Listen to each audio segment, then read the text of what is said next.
Today in the studio, we are discussing Stan the Man Musial, a showcase booth and prices realized. Stick around for some discussion and sales numbers.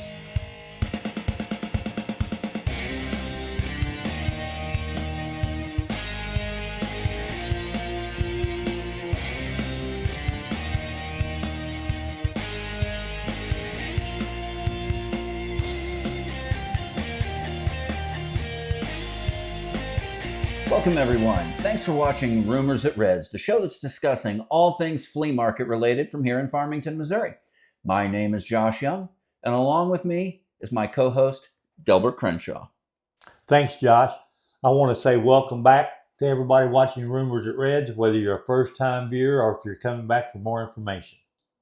In today's episode, we're going to be talking about one of our favorite baseball players of all time, current sales trends, and another effective booth setup. If you enjoy what you see, give us a like, subscribe, and don't forget to hit that notification bell. Now, guys, before we get started into this week's episode, I want to give a big thank you to the Farmington High School Senior JAG class with Mr. Vaughn and the graduating seniors here. Had me come in and do a little speaking to them, let them know about how we got started in the business, a little bit about our YouTube channel. So I want to say a big thank you to the 2026 Farmington High School senior class that had us come out there. And we hope to come out and see you guys again sometime. Now, Delbert, before we get into this week's fascinating finds, I want us to talk about another booth that's over there in R.E.D.S Flea Market. This booth here, it's going to give you guys another option of an effective setup with a great looking display. Yes, Josh. This booth is different than what we've shown over at the mall in the past. So let's get going over there. That way we can show the viewers what this vendor has to offer. Absolutely. Okay.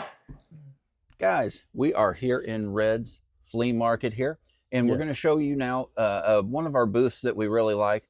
Now, Delbert, what size is this booth? This one is a 6x8. It is in our original section.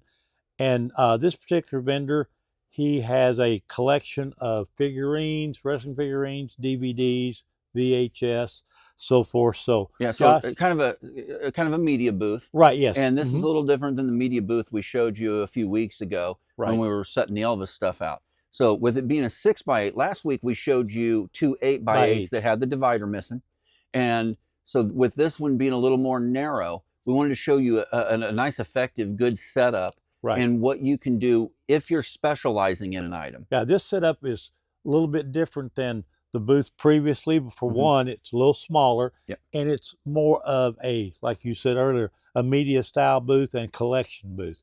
So let's talk about some of his products. Okay, so if you're in R.E.D.S and you want to know where this is booth 138. Just ask anybody at the front counter. We'll get you right back here.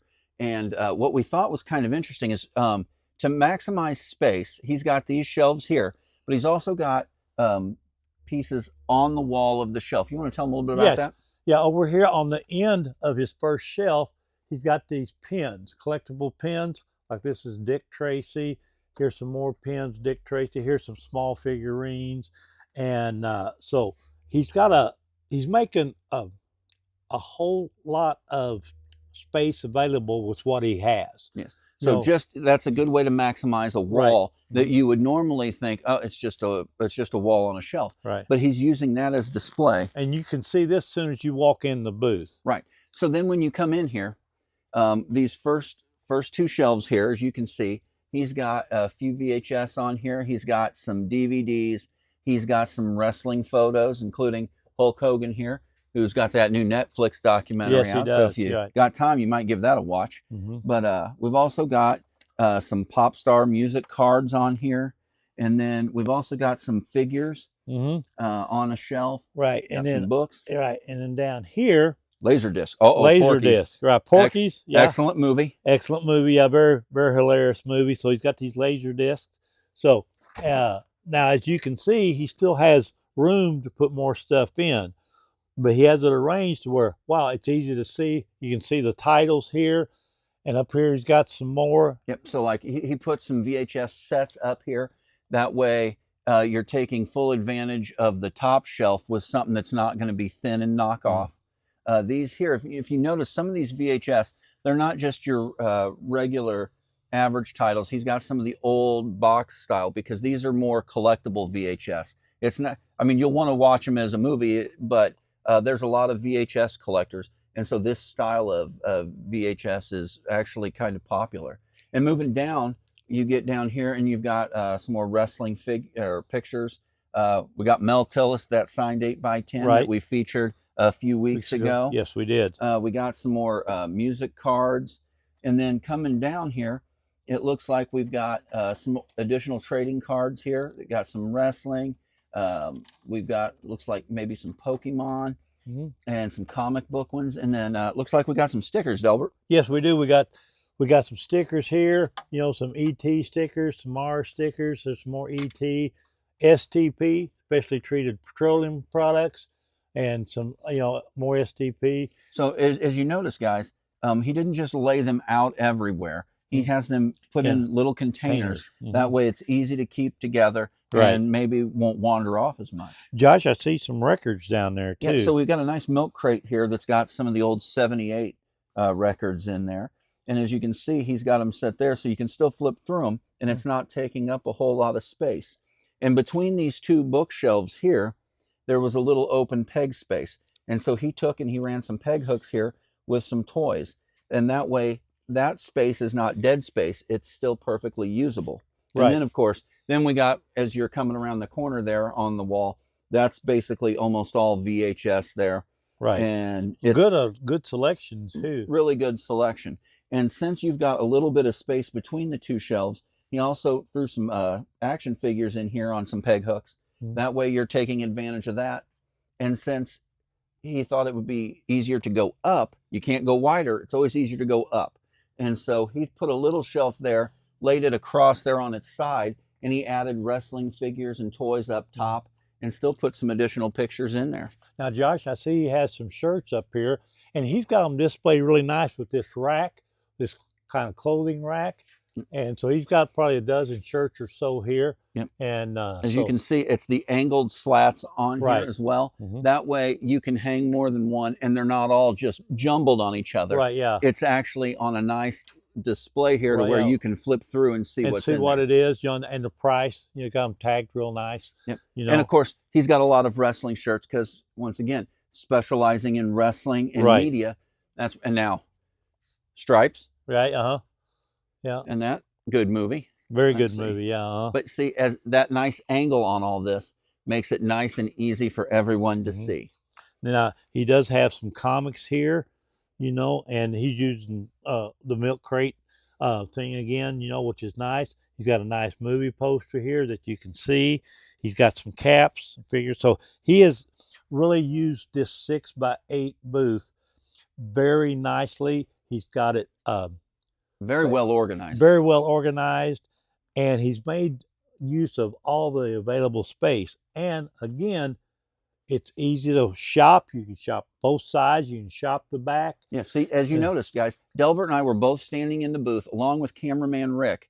And this is a 6x8, which generally a 6x8, you know, sometimes you can't even get a cart into. Right, yeah. But he used the proper shelving to leave a nice open space to where you can get in and out. Sometimes you can get too much product in your booth for two reasons. One, they can't see it all. And if they can't get in there and to look at everything, they'll just maybe pass it by or just grab, this is nice. And definitely don't want to have them passing it up due to clutter. That's why, so every episode that we're showing you here, we're showing you how neat and clean and straightened these booths are, because it's a key that is very important in this business. Right, like last week we talked about the home decor and all that, and that 8x8 back there. Okay, that booth is different than this booth. Yes. Okay, this is more of a collectible media booth. Yes. So I was really pleased with the way this booth looks. Absolutely. And guys, we going to go ahead and head back on over to the mall, or back over to the studio, and we're going to get into our fascinating find segment. All right, sounds good. Let's go over that. I'm ready to see. Welcome back, everybody. We're back here in the studio Rumors at R.E.D.S. I hope everyone enjoyed getting to see this vendor's booth over at our mall. And this booth has a lot of nice things being offered and very nicely displayed. Yeah, I actually love the way that this is neatly displayed. The way it's organized, it allows for such a smooth flow Yes. of sales and display and just viewability. Now, it's time to move on to this week's fascinating finds segment. I'm looking forward to this fascinating finds. Once we tell everybody who it is, they're going to be really, really happy. Yep. Okay, guys, this week we have a special fascinating find segment. We're going to be talking about the great Stan Musial. Now, as you can see in the pictures, here are some of the items of Stan that we currently offer or we have recently sold. Now, Delbert, what can you tell us about Stan Musial? Man, Stan the man, I could talk about him all day. All day. I mean, he is just one fascinating Major League Baseball player. He was born and raised in Denora, Pennsylvania. He made his Major League debut September the 17th, 1941. And his last Major League at bat was September the 29th, 1963. You said September 29, 1963? Right, yeah. I believe this one picture that's being shown, I believe it's from that last game. Yes, it is. He batted left and he threw left. Okay. He had at his retirement, time of his retirement, he held 17 major league records. 17 major league records. He had an average batting average of 331. He hit 475 home runs and he had 1,951 RBIs. That's his stats. Now, more impressive, he had 3,630 hits. That's a lot of hits. That held the major league record for years. He hit 1,815 at home and he hit 815 on the road. Talk about Mr. Consistency. He was Mr. Consistency. He was a 24 All-Star. 24 times he was an All-Star. Wow. 24 times.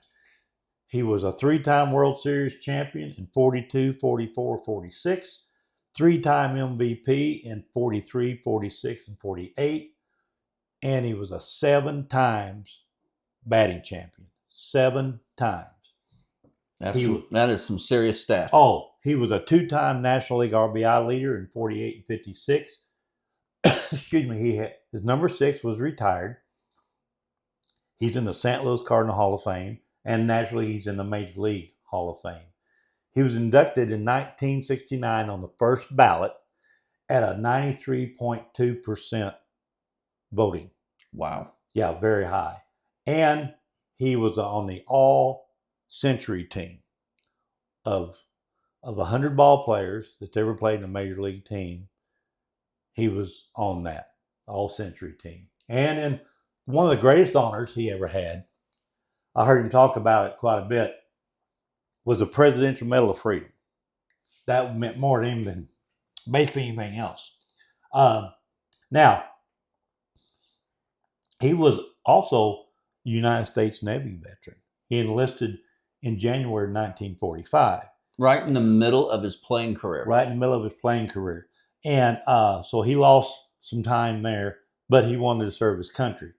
And he was just an outstanding ball player, but a better individual. I know he's had so many accolades, it's hard to say this, or this. Now, I remember listening to the radio one night, and the great Vin Scully from the Dodgers, the announcer, was talking to someone. I think he was at the Dodgers was in town, and it was after the game. It was down at Mike Shannon's, and so Mike Shannon asked him, said, if I just give you a ball player and you just say in 1 or 2 words, give me a response. And Ben said, okay. Well, he said, Mickey Mantle. He said, best switch hitter I ever seen in my life. And excuse me. He said, Willie Mays, best baseball player that I've ever seen play. And he said, Stan Musial. He thought a little bit. And he said, wow, he'd take your breath away, And It was just unbelievable. Now, a lot of people, known him as Stan the Man Musial. Okay, and he got that nickname uh, in June 23rd in 1946. They were playing the Dodgers at Ebbets Field, and a lot of the Dodgers fan, every time Stan would come up to the plate, Bob Bragg, which was a sportscaster for St. Louis, he couldn't hear exactly what they were saying. He thought, well, here comes that man. So after the game was over, he was talking to the traveling secretary, said, did you understand what they were saying about that man? He said, no. It was every time he said, here comes the man again. So Stan the Man was born that day at Ebbets Field. Now, another claim to fame that he had, which was one of many, he had a walk-off home run in the 12th inning in the 1955 All-Star game and gave the National League a 6-5 victory. But the most thing he's remembered for, other than his consistency, was he hit 5 home runs in a doubleheader against the New York Giants in May of 1954. And he hit 3 in the first game, hit 2 in the second game, gave him a total of 5. But he also had a single in the first game, which gave him a total of 21 total bases. Nobody had ever done that before in a doubleheader. Now, there's only been one other player to hit 5 home runs in a doubleheader, was Nate Colbert of the San Diego Padres in 1972, but he didn't have the total bases. And his last major league hit was, let me back up a little bit. The last game he played was against Cincinnati Reds. Okay, he hit a single to the left and a single to right. And the single that he hit to right went under the glove of nobody else but Pete Rose. And Pete Rose, years later, would break his National League hit record. And I know Bob Bragg, I've seen the film clips of it, and I think it's in one of the books I've got. He was talking to Stan afterwards, and he said, Stan, you got 2 hits in your major league debut, and you got 2 hits in your last at bat. What do you think? He goes, well, I haven't gotten much better. And when he went into the Hall of Fame in 1969, he was a very down-to-earth individual. And he said, I can't believe that I'm going into a Baseball Hall of Fame where I failed 70% of the time. I'm still going in the Hall of Fame. So there's just so many more accolades that we could talk about. Well, tell us something personal. Now, I know you've met him. Well, I met him at the winter warm-up years ago, and it was one of the highlights of my career. And I've got a lot of autograph stuff from Stan the Man. It's just, I never got to see the man play personally, because he retired in 1963. But I've seen film clips of him. He never got thrown out of a baseball game. Never got ejected, ever. And so he was just a real good person. Now, didn't you work on his car? No, I never did work on his car. Some Dobbs, when I worked for Dobbs Tire Auto Centers, they did. But he used to call where I worked, and it would always come up Stan Musial on the caller ID, so everybody says don't let Delbert answer that one, But it was one of the highlights of my career. Now, he had Stan the Man Inc. down in Clayton. It was just a really nice thing that I was able to see him going back to the Cardinal games, and he'd come for special events like opening day, World Series, whatever. And it was just unbelievable. The response that he got, the generations that got to see him play, could say they had memories. My memories of Stan Musial is how he was afterwards. Yeah. He was general manager of the Cardinals in 1964. In fact, he was the GM that actually won the World Series, I believe. Right. Yeah. And he And that was 1967. Yeah. And he was real good friends with a lot of the Cardinal ball players. Bob Gibson got to play with him. Mike Shannon got to play with him. Now, Lou Brock never did, because Lou Brock came over in 1964 and Stan retired in 63. But, I mean, just think of, he held 17 major league records. I've been to the Baseball Hall of Fame in Cooperstown, and there's a whole wall of Stan Musial accolades there. Well, and you got to give the guy credit too, because he was so gracious with fans everywhere. I've never heard a story where he turned anybody down to sign something. No, he carried baseballs in his pocket, in his suit pocket. Had them in his back trunk of his car. And you'd see him all around St. Louis. He'd go to his grandchildren's soccer games or whatever. He'd walk into the local grocery store. McDonald's.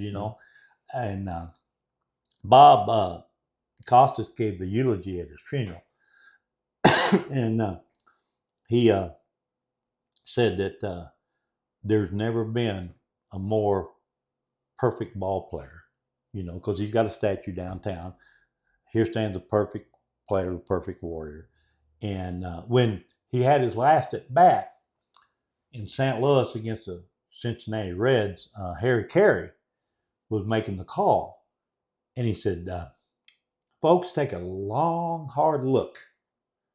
You'll never, ever see the likes of this player, of this man again. And it's true. And I could go on for another hour and a half to 4 hours, but that's just the highlights of Stan the man. All right. Well, I guess that means it is now time for our Pick of the Week segment. Delbert, before we get to your pick of the week, let's give everybody an update of the scores. Okay. So you did get your item last week sold, that video game. All right. Yeah. Hey, thank you all. Hope you enjoy that. I know I enjoyed you buying it, because it gave me a full point. And as we'll talk a little more later, we know that Rick got his mini dumpling sold. Well, that's going to give him a point, which is just heartbreaking to me. My Sugarland shirt that was my guaranteed pick of the week did not sell. All right. So I'm in crisis mode for this week. Okay. So our current scores, I still have 5, you have 4, and cameraman Rick has jumped to a whopping 2.75. Oh, wow. You gave him a full point? I did. I was being generous till I realized my shirt didn't sell. I should have only gave him a quarter point. Right. But what have you got today? Well, tell you what, it's spring is sprung, my pick of the week is a bag of golf balls. Okay. You get 6 golf balls for $5. So you cannot buy a half a dozen golf balls anywhere. Now, these are used, but you can see this one's orange. There's a pink one here for the ladies. And so for $5, you get a half a dozen golf balls. So this is Delbert's pick of the week. And I am very, very confident that it will sell. So if all you golfers come in, buy this bag of golf balls and just hit them or throw them or whatever you want to do. I just need to sell them so way I can tie Josh. Well, you're not going to tie Josh this week because Josh's pick of the week is a package of Jolly Rancher Chewy Poppers. Now, that's a throwback to Cameraman Rick on food. Well, look, if I've got like a couple weeks here that things have gone poorly, so I'm getting back in the game here, going to maintain a point with a nice bag of candy. You cannot go wrong. For $1.50, you get this nice 6.2 ounce bag of original Jolly Rancher Chewy Poppers. Okay. These things are delicious. I've seen my daughter buy them, so I bet you she ends up buying another bag, and I'm hoping it's my bag. Are you going to give yourself a full point? Absolutely. If Rick can get a point from a mini dumpling, right, I'm definitely giving myself a full point on the Jolly Ranchers. Okay, all right, I get your point. Mm-hmm. Now, this is Cameraman Rick's pick of the week. He got a hose nozzle because he's trying to hose us all over. Right, yeah. I mean, look, come on. People, look what he's been picking. He picked a mini dumpling. It did sell. Now this hose nozzle. He's thinking he's getting a little more better at his picks because it says heavy duty. Okay. The only duty is the ones we're standing in here with his picks, because it's getting folks, deep, boys. Getting deep. I guess, to give him the benefit of the doubt, it is a $5 hose nozzle. Yeah. But of all the stuff that R.E.D.S has to offer in the flea market, he picks this. Well, I would like to thank him in some ways for picking that hose nozzle. That way I know my points are safe and he's not going to jump ahead of me. Well, tell you what, I'm going to hit it with these golf balls. I really do think so. All right, Delbert. I guess now it is time for our Prices Realized segment. Now, while the market for different items changes by location and season, here's our current update on some of our current market trends. Okay, I'm ready to get started and let the customers know and the viewers what we've sold at R.E.D.S this past week. You know, Delbert, the best thing about a flea market is you never know what's going to sell at any given time. And this week, our first item that we're going to discuss is DVDs. We sold 176 DVDs. That was at $1.25 average. So last couple of weeks, DVDs have been down a little bit, but this week they came right back up. Okay, Josh, another item that we did sell this week, back to the furniture, we did sell a nice corner curio cabinet, and it sold for $150, which was a real nice curio cabinet. I'm real happy that the vendor sold it, and it's a very nice piece, and the customer should be very happy with it. And Delbert, another good item that sold this week was fishing poles. We sold 4 fishing poles at a $20 average, which pretty good for a fishing pole. And Josh, keeping with the furniture theme, we did sell a really nice cabinet. It had the top part. It had the open glass doors on it with the glass shelving in it. It was a really nice cabinet. We sold that for $100, which was a great buy. Now, Delbert, it's once again time for hens on a nest. That's right. We sold 2 hens on a nest this week. Not 1, but 2 hens on a nest. And we sold one at $42.50 and the other at $50. So you know it was a couple of the bigger ones that sold this week. Another item we sold this week, Josh, was our green crates. They came back onto the sale market this week. We sold 12 of those at still the $3 per crate average, which is a great average for those. And Delbert, we had a good run on CDs this week. We sold 62 of them at $1.25 average. So I was happy to see CDs have a really good week here again. Also, Josh, this week, one of our good friends, Lance, made us some birdhouses. We did sell some of his birdhouses, but we did sell 12 total birdhouses. I want to thank Lance for making them or bringing them to us. And we sold 12 of those for an average of $5 per birdhouse average. Delbert, we had 2 office chairs sell this week. They brought $30 a piece. So if you guys need a good office chair, we still have a few more available. Also, Josh, books is back on our list. We sold 37 books this week for an average of $2 per book, which was a very nice average. Now, Delbert, this week here at R.E.D.S Flea Market, we sold a really nice item. Unfortunately, I did not get a picture of this item before it went out, but it is a Roman Wilson Pittsburgh Steelers jersey. It was matted, framed, had 2 8x10s down in the corners. Beautiful piece. It brought $200. Again, spray paint, Josh, is on our list. Now, we were down a little bit from 197 cans to 146 cans for still a $2.50 average, but it's still the Rust-Oleum, the Krylon, the Bear. So, folks, we still have a lot of spray paint, so come on in and get you some of this for $2.50 a can.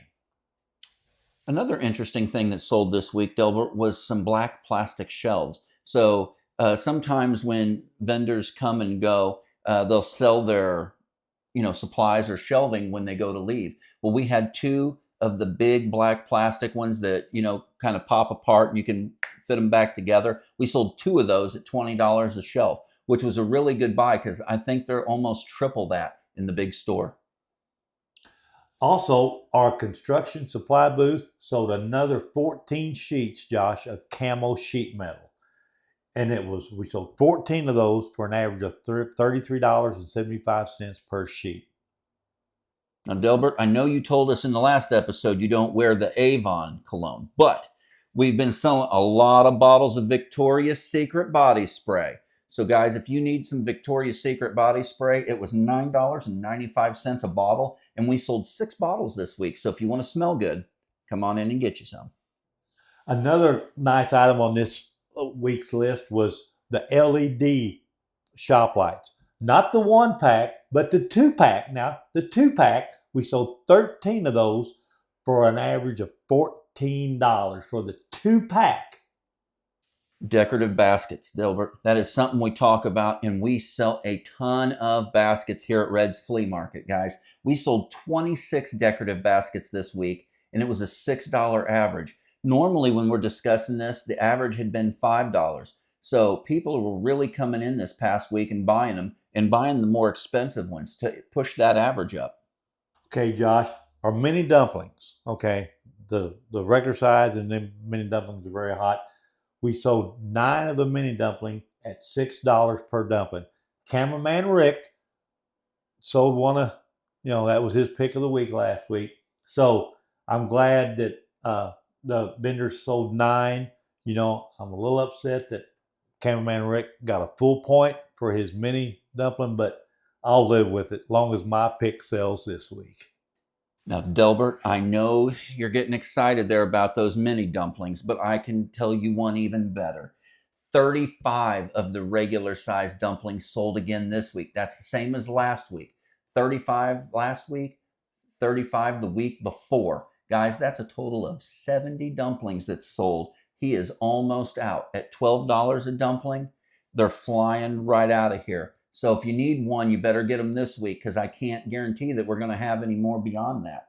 Now, Delbert, I guess it's time to wrap things up. So we're going to have some more updates on some of these figures next week. Cal, I want to thank everyone for watching. Don't forget to like and subscribe to our YouTube channel, and please hit that notification bell. Now, don't forget to like and share our vendor video of the week on Facebook. It shows that week's featured vendor, and it shows his booth and some of the prices on the items that's currently in there. And guys, we'll also be posting some more clips on TikTok with Summer. Now, folks, as always, remember, when you shop at R.E.D.S, you save a lot of green. Goodbye, everybody.